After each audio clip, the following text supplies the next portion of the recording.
রব্বি হাবিলি উম্মতি। রব্বুল আলামিন আমার উম্মতের উপায় কি, আমার উম্মতের উপায় কি? কার জন্য কাঁদতেছে বলেন? কার জন্য? উম্মতের জন্য। দয়ার নবী মায়ের নবী কান্দে, আমরা কার জন্য কান্দবো বলেন তো?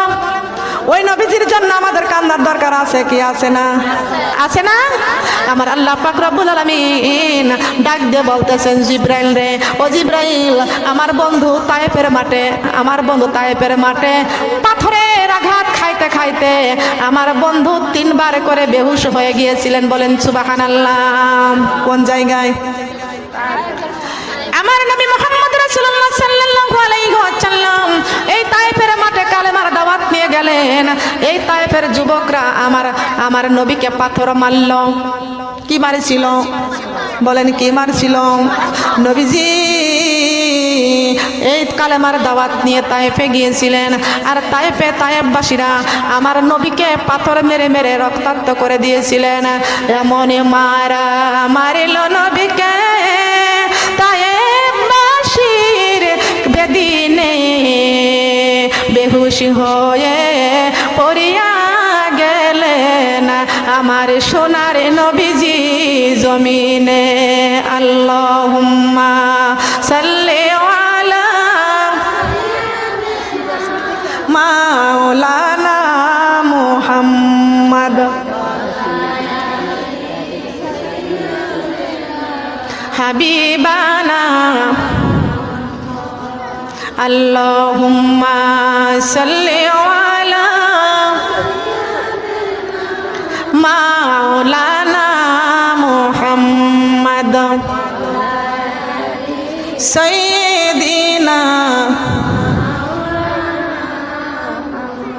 শ্রাবণী মাসে বৃষ্টির ফোঁটা যেমনি পড়ে জমিনে, তেমনি পাথর বৃষ্টি হয়েছে আমার সোনার নবীজির গায়েতে।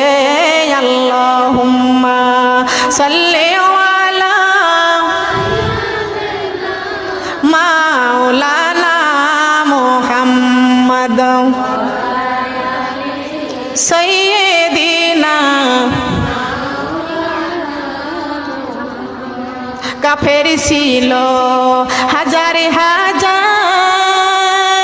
আমার নবী যে ছিল একজন। সবাই বলে মারো রে পাথর, নিষেধ কেহ করল না। আল্লাহুম্মা সাল্লি আলা মাওলানা মুহাম্মদ সাইয়্যিদিনা সাল্লাল্লাহু আলা মুহাম্মদ সাল্লাল্লাহু আলাইহি ওয়াসাল্লাম। সোনার মা বোনরা কান লাগান, খেয়াল করে শুনুন। এই তায়েফের হাতের যুবকদের পাথরের মতো, বৃষ্টির মতো পাথর আমার সোনার নবীর গায়ে পড়েছিল। কোন নবীর গায়ে? আমার নবীর গায়ে পাথর পড়েছিলেন। জিবরাইল আলাইহিস সালাম আমার আল্লাহকে ডেকে ডেকে বলেন, মাবুদ, আপনার বন্ধুর গায়ে যে পাথর পড়তেছে আমাকে হুকুম দিয়ে দেন, আমি তায়েফ জমিনটা